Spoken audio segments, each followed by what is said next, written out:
In this video, we're going to be talking about the difference between a project file and a proof, why it's important to create both, to save both, and if someone else is going to be working on and editing your graphics, why it's important to transmit both.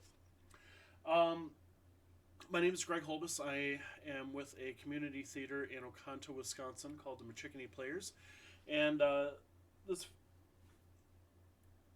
issue with creating both a project file and a proof is very important to my organization because by tradition, our directors typically will design their show logo or their show graphics, show poster, what have you.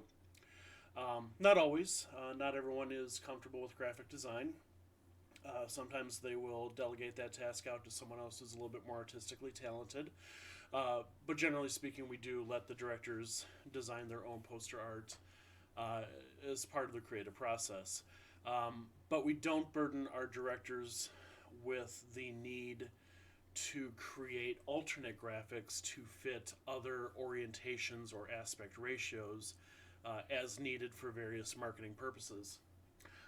That is a function that we reserve for our publicity officer and our web master.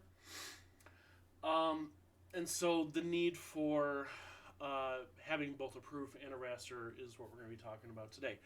Certainly not every organization needs this. Some organizations, some theaters, will have a single person who is in charge of designing posters and then all the alternate graphics. But I also don't imagine that this is unique for us to have different people working on different aspects of the graphic art. Before I get too deep in here, I'm going to disclaim that I am not an expert in graphic design. Whatever you may think of the work that I'm about to show you, everything that I know is self-taught. We would certainly love to have a graphic designer on our team. So if you happen to live in the Oconto area and you want to join us, we are looking for members. Machickaneeplayers.org, right down here. Shoot us an email off of that website and we'll get you information on how to join us. All right. Now before I get into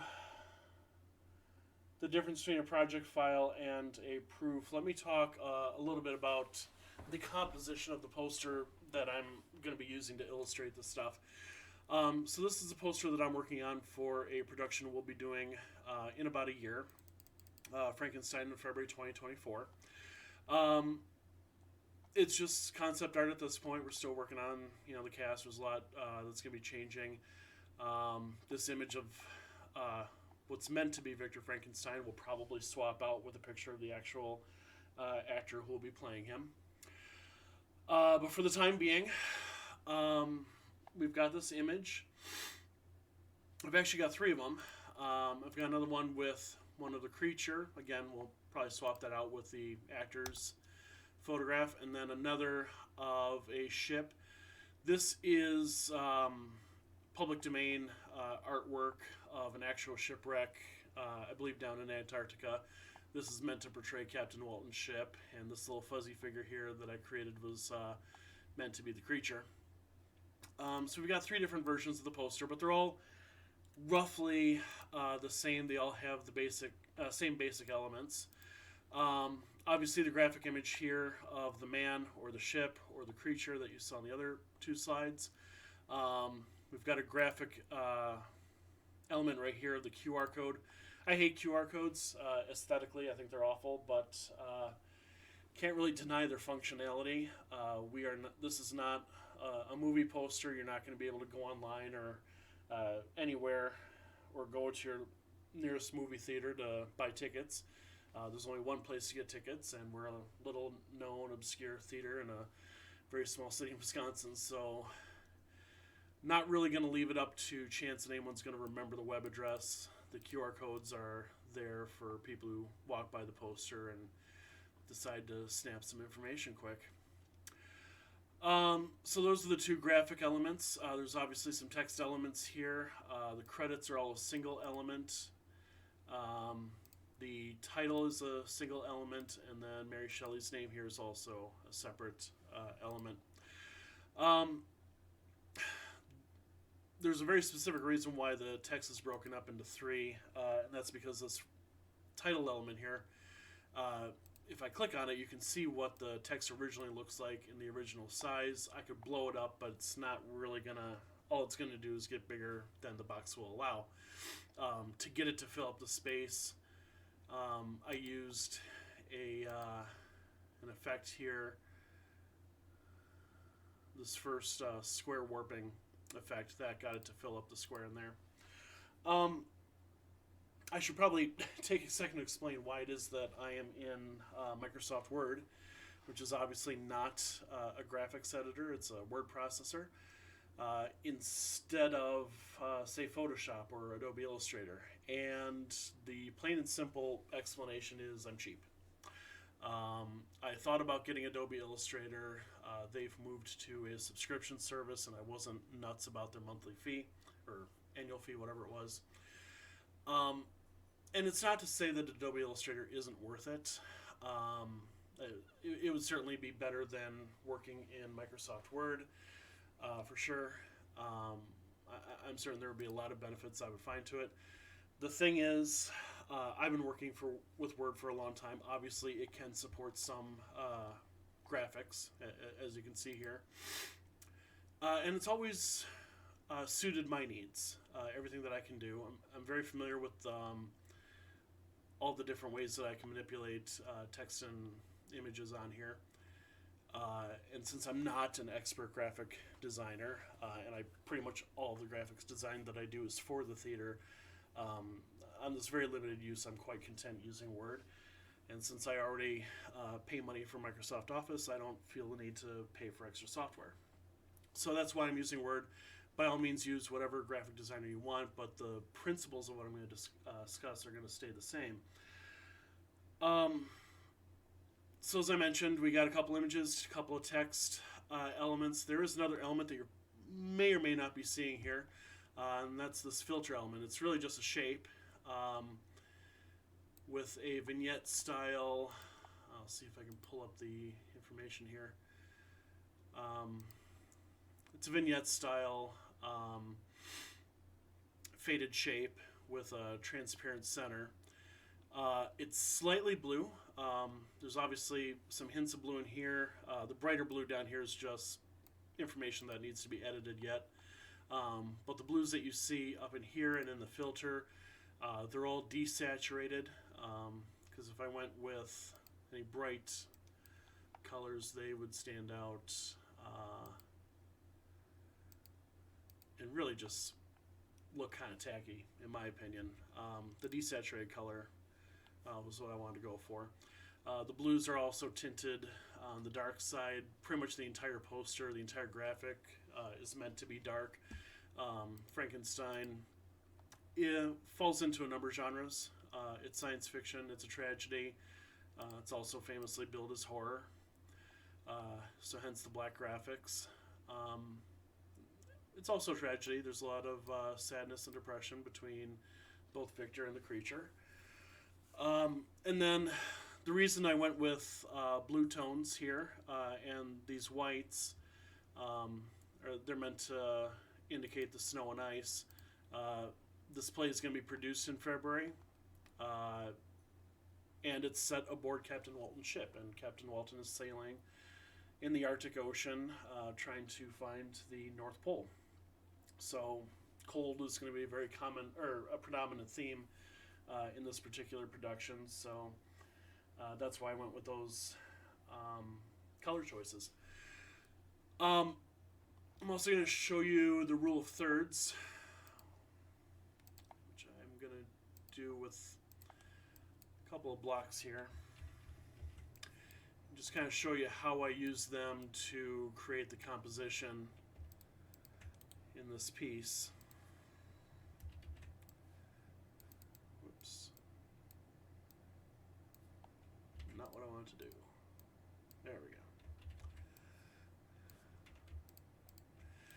And so I'm just drawing up a bunch of squares in a 3x3 grid, grouping them together so that when I pull them to the full page, the grid lines form even thirds all the way through. I'm going to make the outlines white so it's really easy to see against the black, and then I'm going to get rid of the filler so it's all transparent. And as you can see, if I consider the title to be a combination of Mary Shelley's and Frankenstein, then the title is kind of straddling the second axis here. And then Victor's eyes are on this top axis. His nose is right on this first vertical axis here. And if I pluck this grid and throw him over here, well, that didn't work. Let's try that again.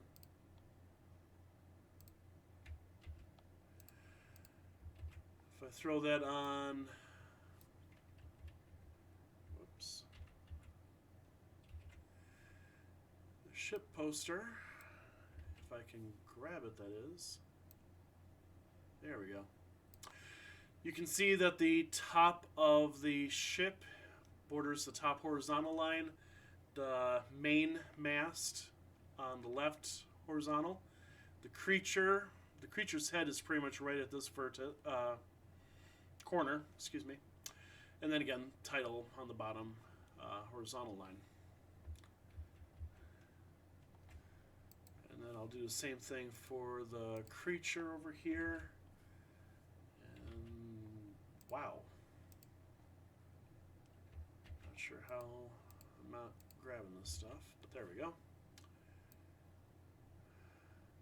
And just like with the Victor poster, eyes are straddling the top line, nose is on the first vertical line. So that's how the rule of thirds was used to compose these three posters. The filter does a pretty good job of making one half of Victor's face really, really dark, while the other half is somewhat illuminated, although, again, not too bright. The vignette style of the fade helps the gray background of the original picture fade into the overall black background of the poster.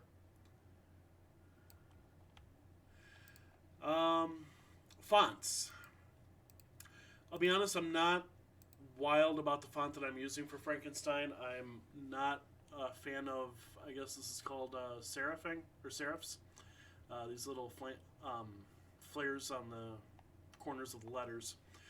I've been trying to find a sans serif font that I like, but so far I haven't been happy with any of them, so this is kind of the one I'm using by default.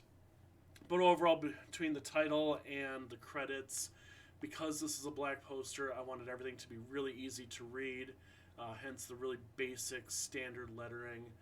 Didn't want to get too fancy. The only place I went fancy here is with Mary Shelley's name, and that was really meant just to kind of underscore the fact that she was one of the Romantics. She was a contemporary of Wordsworth and Blake and those others.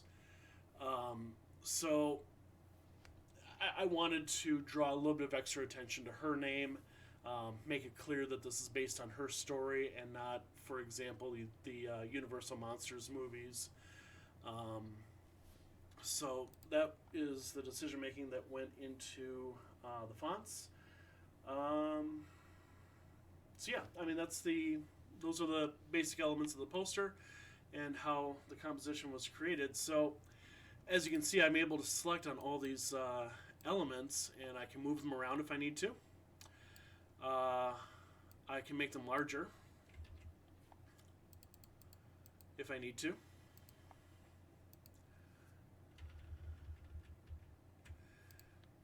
And Frankenstein in particular, because of the way I've formatted the sizing, I can really stretch this one out in any way that I want.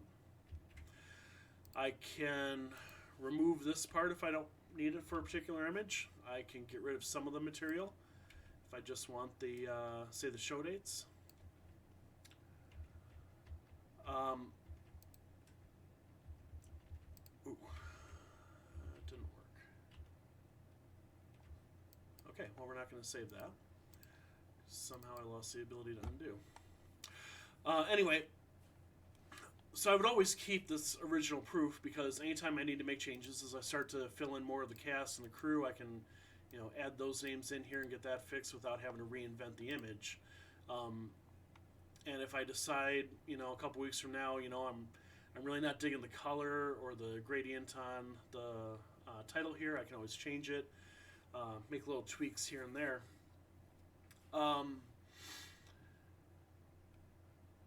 But I think the best part about having the proof like this is that I can create an entirely different image using the exact same elements, but arranged in a different way to fit different aspect ratios. So, for example, on our website, one of our graphics needs to be a square. In this case, a very, very, very tiny square, but a square no less. So for this one, I'll see if I can pull up a larger version of it. Yeah. Basically kept the title the same. Took the show dates and made them a little bit bigger. Got rid of all the rest of the material. Did a little bit more centering relative to the face, and we have a square image. If we click into the show, it brings us to this page where I needed a very long, high aspect ratio banner. And you can see my web service didn't quite do a good job aligning this image, which on its own looks just fine. But it's not oriented the way it's supposed to be, and that's an issue with the web platform. But anyway, I digress. The point was that I was able to take these elements, the title and the large dates, and move the head down and to the left. So I went from a portrait 8.5 by 11 piece of paper to, I believe this is 1900 by 650 banner. Two very different images, but it has the exact same aesthetic because I'm using the exact same elements, just in different placements and different sizing. Same thing here on our ticketing platform. Did a little bit of a better job with the orientation here, but it's still not, I'm still not happy with it. But again, it's nothing to do with the graphics. If I pull up the graphic, I can't do it here. But the original graphic is fine. But this one needed to be, it was also a banner, but it was a slightly different aspect ratio than this one. So it had to be adjusted accordingly. If I only had a single image of this poster, if I had this saved as, say, a JPEG file, in fact, let's do that right now. I'm going to save this first as a PDF. And then I'm just going to check the PDF to make sure it looks good. I'm going to go ahead and save that as... Actually, I'll be generous. We'll do this as a PNG. JPEG's the way that they save data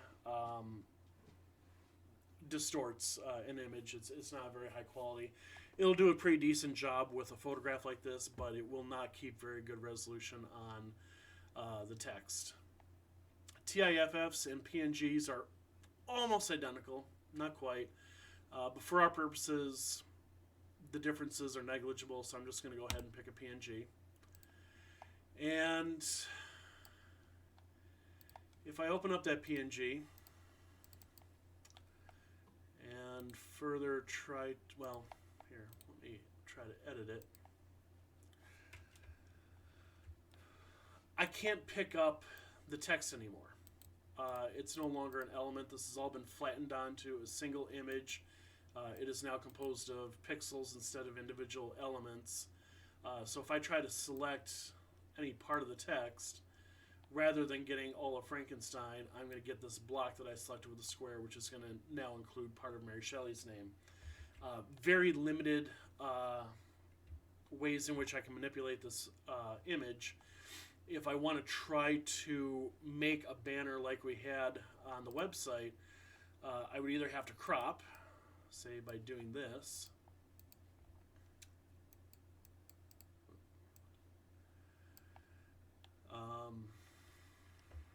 went too far.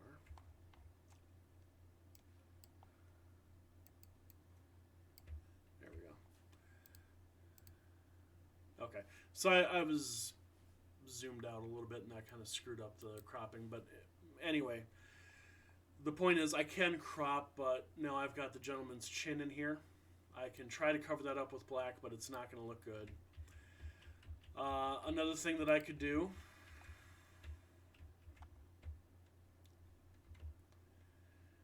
is I could shrink it. Let's say I need a 1900 by 650 banner.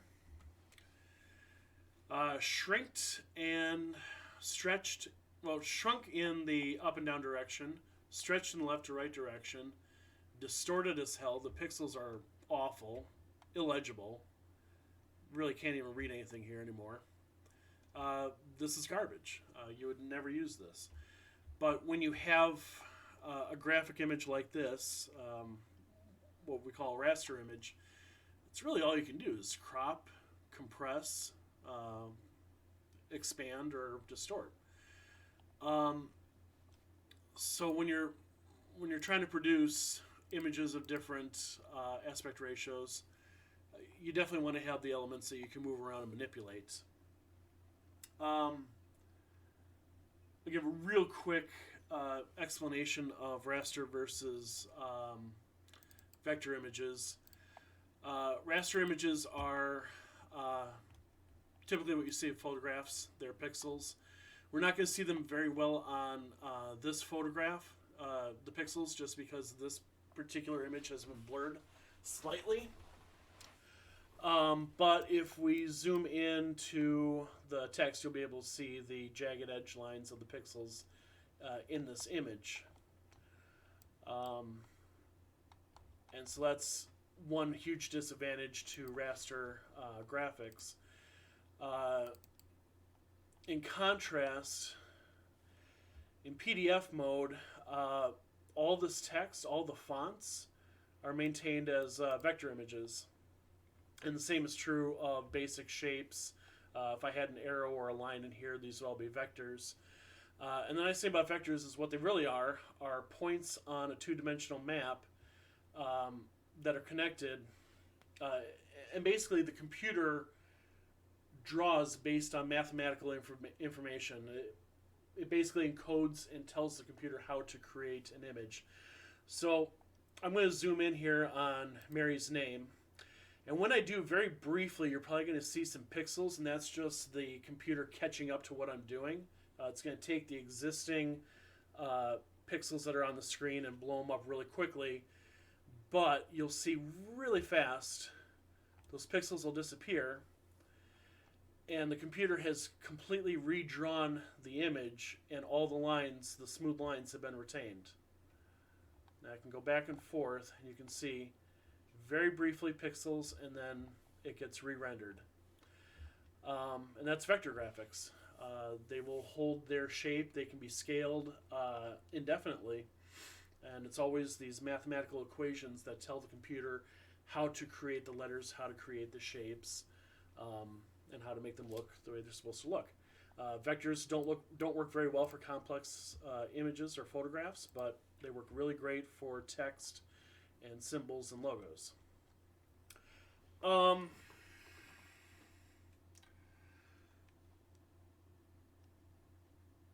So the reason, now that we've kind of talked about raster graphics and vector graphics and project files and proofs, here's why we want to have one of each.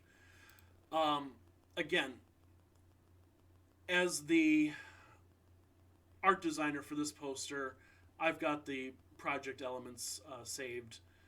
This is what I created. I'm now going to ship this off to my publicity director so that she can create other alternate images using the same graphic elements to suit her needs. Now, if I send her, again, just the image, all she can do is crop and stretch and compress and distort. If I send her this, she can rearrange, resize as she needs to. So that's why she gets the project file where she's got all these elements that she can manipulate. However, if my publicity director, if her computer say, doesn't have this font installed, then when she opens up this file, she's going to see something different. She'll probably see something like this. This is a little bit more of a common font. This is Vivaldi. So she probably has this, but if she didn't, again, she would see something very different than what my vision for this art was originally meant to be. Maybe she has an old version of Word that can't read this filter or can't read a filter correctly. So she might see the image very differently than I'm intending. All sorts of things can be different based on what's installed on her computer, what software she's using, what version of the software she's using. And so that's why it's important to also include the uneditable proof. And I say uneditable, of course this can be edited, but this image is not going to change because it's pixel based. When my publicity director opens it up on her computer, she's going to see the image that I see, unless she's got a really messed up computer. So she can compare the proof image to the project file image, and if she sees any major discrepancies, then we know that we've got a problem with her computer. Maybe I need to send her this font so that she can see the font as it's meant to be.